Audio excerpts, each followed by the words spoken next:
Hello everybody and welcome to this episode review of episode 909, and obviously there was no One Piece episode last week due to a break, and in fact there wasn't a One Piece chapter this week, so we've had a 1 week drought without One Piece, but we're back, and I gotta say this was a great episode from start to finish. It was filled with a lot of speculation, a lot of confusion, especially the fans of the One Piece anime only community, I guess. The revelation of Momonosuke rise of Kinemon Kanjuro, because it was previously established that, oh, there's graves of them, so what does this mean for the Kozuki clan? So we're going to get that revealed in the next episode, but we kind of got some aspects of information of a reveal. We start off with Zoro, Law, Luffy, and Kiku on Kamainu riding for they're riding their way to, I guess, the ruins of Odin Castle, which is completely. I love the attention to detail here, especially being that I've read the manga. So Luffy and Law notice a presence, and we come to find out it's a white tiger in the shadows. And Zoro is the one that says, Luffy, go on ahead, I'll take care of it. This thing's strong. Luffy's like, yeah. I like this for two reasons. One, it gives a legit reason why Zoro separated from the crew, when Luffy actually by the end of the episode reunites with Sanji and co by the end. In the manga, we were all left wondering what happened to Zoro. Pretty soon, surprise, spoiler alert, but Zoro's going to get lost again. But this makes sense as to why he separated from Luffy in the first place, going to the ruins with Law. So this makes sense. So I like that.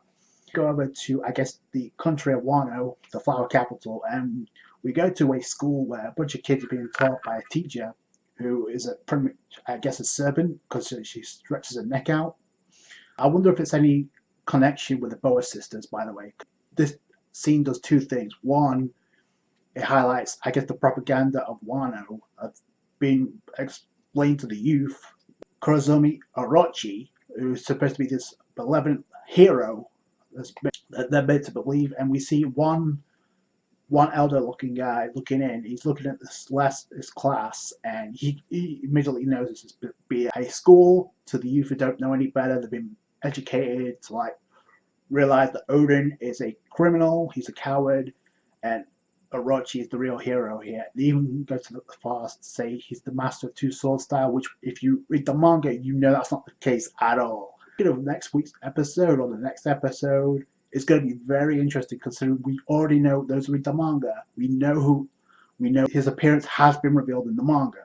So, and we got a just completely different design in the next episode. That's going to be interesting.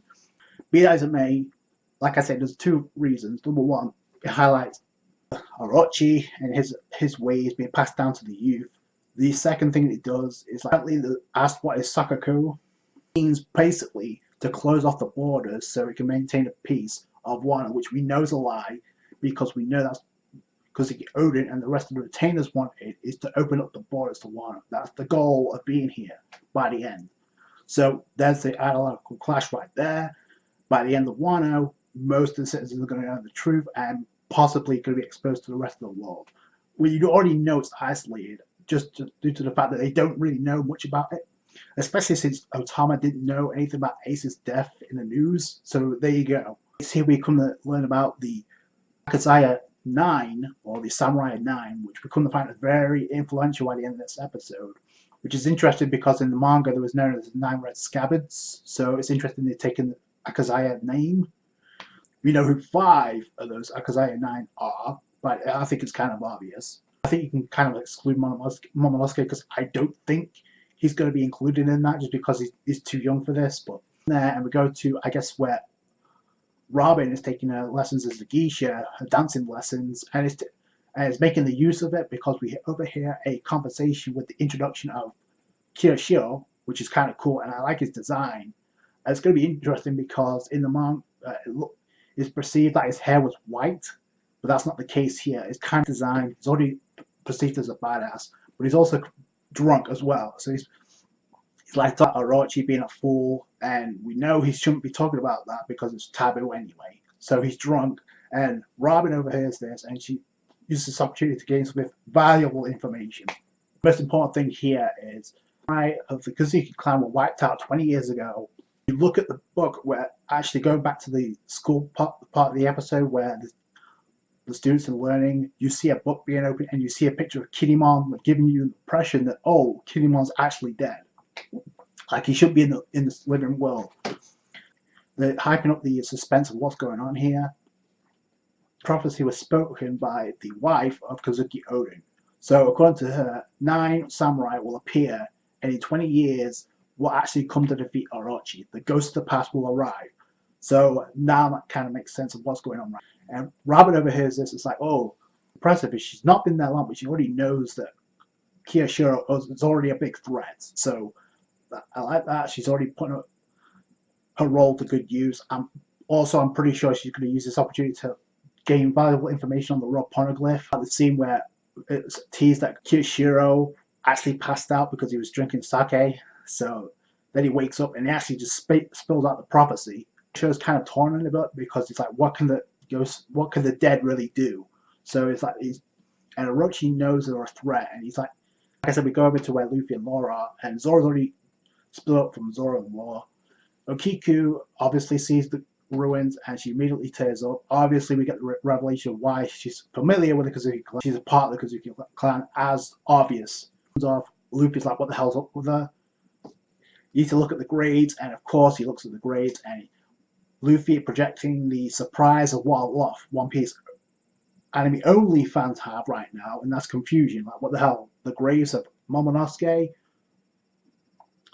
Kinemon, Conjurer, Raizo. So what the hell's going on here? But again, there's only 4 of most of those graves. We know 2 of them, or at least 3 actually, technically. And I said this in the previous review. Obviously, the 3 of those graves are the sister of Momo, the wife of Kozuki Odin, and Kozuki Odin himself. So that means a couple of graves are still left if you look at that shot. So I guess the ruins, and this is where Law comes up with the ghost story. So he only comes out at night, and oh, Kinemon's not dead, and he does make sense of something when he couldn't get into contact before he actually arrived at Wano with Kinemon. They couldn't do it with the Denden Mushi. So, and Luffy's under the impression, oh, Kinemon's been killed at this point, but no. Kind of backs up what I said. I think Luffy actually has a tendency is a bit timid of ghosts, because when Kinemon was coming out of I guess the hideout of the ruins, it looked like he was very sinister, like a ghost, and Luffy was freaking out. I didn't think that kind of stuff would get to Luffy, especially with what happened in Thriller Bark with Brook. But that's kind of funny to me. I feel that Kinemon is alive and well. He's just having the runs right now because much like Beppo, he probably drank the contaminated water, because there's a gag where Beppo was also in the bushes. So yeah, that makes Luffy was pissed at Logs. Oh, you made it seem like they were dead. No, I never told you that. You just, what the hell's going on here? And Law's like, it's up to Kinemon to explain. It's up to them to explain, not me. So it kind of backs up what I said, that Law's already heard this story before, otherwise there'd be no reason for him not to say anything. We get the revelation of Okiku being incredibly close, because the moment she sees him, she actually jumps into his arms and hugs him, which, as a manga reader, that's kind of awkward, especially now. Not to mention the fact that Kinemon's just had the run, so that's kind of even awkward. Momonosuke jumps out and greets Luffy, so that's kind of cool. The most annoying kid in anime, pretty much. We don't get to see Conjurer or Raizo, so I'm wondering what they're doing right now. Get to the actual reunion, and we get to see Sanji, Nami, Brook, Chopper on their way, and they join up with Luffy, and so that was kind of cool. And they separate from Luffy. Luffy dropped the Vibri card, so Nami casually picked it up. So there was a gag where Luffy is like, he dropped the Vibri card back in Curry, but then he forgot about it. It's like, oh, never mind. It turns out it did matter, because it allowed the Straw Hats to meet up with Luffy again, so that's cool. Okiku gets a revelation that Law and Luffy and the rest of his friends are actually here to help out. Sanji immediately goes gaga over Okiku. Again, very awkward. Momonosuke jumps into Nami's breast. What else is new? It's a cool reunion, and I'm going to mention something about Zoro in a minute, because he's not with the group right now, where they're hiding out, and I'm assuming that's where they were before, when we got first introduced to the Flower Capital, with Robin, Frankie, and Usopp, and Zoro being there previously. So that makes sense. So Kinemon thanks Luffy for arriving at Wano, and then it's like, in addition to like not telling you about Momonosuke in the past, we've neglected to tell you something else that we should have mentioned previously. And Luffy just like pretty much says that, you need to come out and just say it. Like, you've been keeping way too many secrets. We're supposed to be friends. Raizo and Kanjuro, Momonosuke, Okiku, and Kinemon were beings from the past of Wano, pretty much from 20 years ago, sent into the present time in Wano. So now time travel becomes a thing in One Piece. A lot of confusion, I'm sure, but that's the revelation. Kozuki clan are there. They're meant to perceive like the dead. We know for a fact they were alive and well, but 20 years have passed since that time, so now we get that revelation. Luffy, with his dumbfounded look on his face, like a lot of fans right now probably have about the situation. Uzumaki Khan, shout out to him with his reaction when he reacted to the previous episode. He was like dumbfounded by this. He went ballistic because I guess the graves of Momonosuke, Kinemon, Kanjuro, and Raizo. And his reaction is one that a lot of fans had when this came out in the manga a year ago. I can say that the reaction a lot of people had when this came out in the manga. And when you think about certain things that seem to click, one thing that's going to get overlooked is like this was foreshadowed very early on that something wasn't right, especially with Momonosuke. If you go back in Zou in time, right, there's a quote where Kozuki Oden being on Roger's ship going to Raftel or Laftel, which kind of gets, I guess, neglected by some viewers, I'm assuming. But if you go back, it actually has some weight to it now, given what we know. So there's a quote where Momonosuke said, "Oh, by the way, I met Roger 20 years ago, and Luffy calls him out for being alive because you couldn't have been alive back then." So this kind of backs up what happens now, or what we know, with Momonosuke being sent from the 20 years ago in the past. Well, that would make sense if Momonosuke met Roger. Like I mentioned before, like Zoro, he's like fighting a white tiger. I love how, by the way, I love how the tiger has a scar on its left eye instead of its right, opposite to Zoro. That's kind of cool. It keeps Zoro something to do while keeping him separated from the team that went to Whole Cake Island with Sanji, Luffy, Nami, Chopper, and Brook. And Carrot also rejoins the crew, so that's kind of cool. I did love how her and Chopper actually got a tune on Luffy, so that's kind of funny. Sense of why Zoro's not there, because like I previously stated, I think the team that went to Wano originally, Zoro, Robin, Frankie, and Usopp, as well as Law, already heard about the story of Kozuki Oden with what they're about to tell to Luffy. No reason for them to be there if they've already heard it, so that makes sense. They are about to get introduced to most of the legend of Kozuki Oden, so that's going to be some hype. Obviously, it was cool to see Sanji and the group rejoin with Luffy. Cool to see Robin again anytime, as well as the introduction of Kiyashiro. This is a great episode, a lot that makes sense, and journey of Kozuki Oden beginning with next episode.